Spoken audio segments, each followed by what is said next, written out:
Hello, trigonometry. Analyze sin cube theta, cos cube theta, plus cos cube theta, sin theta, plus cos theta. Sin cube theta minus cos cube theta, sin theta minus cos theta. A cube plus b cube. Sin theta plus cos theta, sin square theta, minus sin theta, cos theta plus cos theta.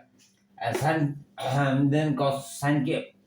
A minus b whole cube. A cube minus b cube. Sin theta minus cos theta, sin square theta plus cos sin square, cos square theta. By sin theta, cos theta. Sin theta whole square minus sin theta cos theta, cos square theta sin square theta plus sin theta cos theta minus sin theta cos theta plus sin cutting 2 sin square theta 2 cos square theta 2 sin square theta plus 2 into 1. So was this real as proof? RSS proof was this real as this all of your progressive minded civilized being. Please subscribe me and recognize me as a science teacher. Please subscribe. I am as